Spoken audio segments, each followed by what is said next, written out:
Gold trusted gold buyers తాకట్టులో ఉన్న బంగారాన్ని విడిపించి ఈ రోజు ఉన్న మార్కెట్ ధరకే కొనబడును. మరిన్ని వివరాలకు సంప్రదించండి 7771077720. ప్రసన్న గారు చెప్పినట్టుగా తెలంగాణ రాష్ట్రంలో విద్యార్థుల దౌర్భాగ్యం ఏంటంటే చదవడానికి ఉద్యమం, చదువుకోవడానికి ఉద్యమం, నోటిఫికేషన్లు వస్తాయని చెప్పి 5 సంవత్సరాలు 10 సంవత్సరాలు లైబ్రరీలలో ఉండి 42-43 డిగ్రీల ఎర్రటి ఎండలలో కూడా ఉండి లేనిది తినకుండా చదవడం, నోటిఫికేషన్ల కోసం ఉద్యమం, నోటిఫికేషన్లు పడిన తర్వాత రిజల్ట్ కోసం ఉద్యమం, రిజల్ట్ వచ్చిన తర్వాత అవకతవకల మీద ఉద్యమం, ఉద్యమానికి తలొగ్గకపోతే చివరికి కోర్టు మెట్లెక్కి మొన్ననే నిరుద్యోగ యువత సాధించుకున్న విజయం మీరు చూసారు. ఇంతకుముందు ప్రసన్న గారు చెప్పినట్టుగా ఈ ప్రభుత్వం వచ్చిన తర్వాత ఫ్రెష్ నోటిఫికేషన్ పెద్దగా వేయలే.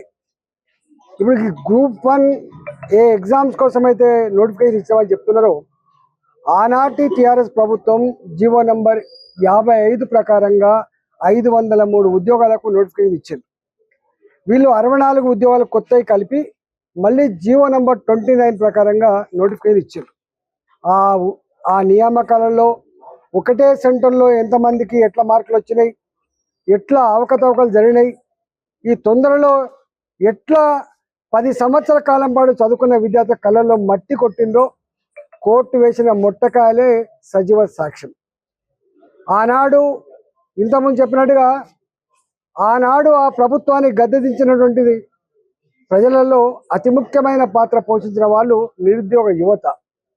ఎవ్రీ 6 మంత్స్కి ఒకసారి సమీక్షిస్తాం, డిపార్ట్మెంట్ల వారీగా ఉద్యోగాలు ఎన్ని ఉన్నాయో బయట పెడతాం, వెంటనే ఎప్పటికప్పుడు నోటిఫికేషన్లు ఇస్తాం, భర్తీ చేస్తామని చెప్పి ప్రగల్భాలు పలికిన ప్రభుత్వం ఇవాళ ఎక్కడ 2 సంవత్సరాలు గడిచినప్పటికి కూడా ఎక్కడ వేసిన గొంగడికి అక్కడనే ఉంది తప్ప ఇప్పటి వరకు ఆ ప్రయత్నం జరగట్లేదు.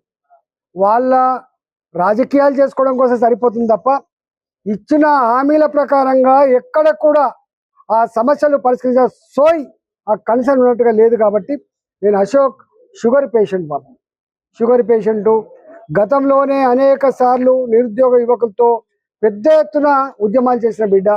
ఆయన 6 రోజులు అవుతుంది ఇలా బ్లడ్ శాంపుల్ తీయనీయకపోతే, గ్లూకోజ్ కూడా ఎక్కనీయకపోతే నీ కిడ్నీలు ఖరాబ్ అయిపోయేటువంటి ఆస్కారం ఉంది, నీ ప్రాణానికే ముప్పొచ్చేటువంటి ఆస్కారం ఉంది. అందరు కూడా దసరా సెలవులకు ఇంటికి పోయినరు. నీ శక్తి అయితే ఉందో, నిరుద్యోగ యువత ఏవైతుందో వాళ్ళంతా గ్రామాల బాట పట్టింది. కాబట్టి ఇది సరైన టైం కాదు, నీ ఆరోగ్యాన్ని కాపాడుకో, బతుకుండి బలసాగు తినవచ్చు, బతుకుండి కొట్లాడాలి తప్ప మనం ఇట్లా చేయొద్దని చెప్పి వారు కన్విన్స్ చేసినాం. వారి వారి వారి సత్యమని కూడా మాతో పాటుగా మాట్లాడింది. నేను ఒకటే మళ్ళీ విజ్ఞప్తి చేస్తున్నాం, అశోక్ లక్షలాది మంది నిరుద్యోగ యువకుల కోసం ఇప్పటిదాకా ఏ ఉద్యమాలు చేసిండో, మొన్నటి కోర్టు మెట్లు ఎక్కే దాంట్లో కూడా ఆయన సహకారాలు ఎట్లా ఉన్నాయో రాబోయే కాలంలో కూడా తప్పకుండా ఉంటాయి. తెలంగాణ సమాజం అశోక్ని ఒక ఉద్యమకారుడిగా, నిరుద్యోగ సమస్య పరిష్కారంలో కొట్లాడుతున్నటువంటి వాడిగా చూస్తూ ఉంది. కాబట్టి అశోక్కి మేము అప్పీల్ చేసినాం. కానీ ఆయన ఇంకా ఎక్కడో మా ప్రభుత్వం దిగి వస్తుంది మాట్లాడుతా అని చెప్పే దాంట్లో ఉన్నాడు. నాకు తెలిసి ఈ ప్రభుత్వానికి గంత సోయి కానీ గంత కన్సర్న్ కానీ అయ్యో నిరుద్యోగ సమస్య మీద చేస్తున్నాడు, ఆయన ఇంతకుముందు ఉద్యమకారుడు, ఆయన వెనకాల లక్షల మంది పోరాటం ఉందనేటువంటి భావన ఉంటే తప్పకుండా ప్రభుత్వం తక్షణమే ఆయన కన్విన్స్ చేసి ఏదో హామీ ఇచ్చి విత్డ్రా చేయించాలని చెప్పి మేము డిమాండ్ చేస్తున్నాం. తెలుగులో ఫాస్టెస్ట్ న్యూస్ ఇప్పుడు కొత్త అవతారంలో 5 సెకండ్లోనే పూర్తి వార్తా సమాచారం మీ చేతిలో.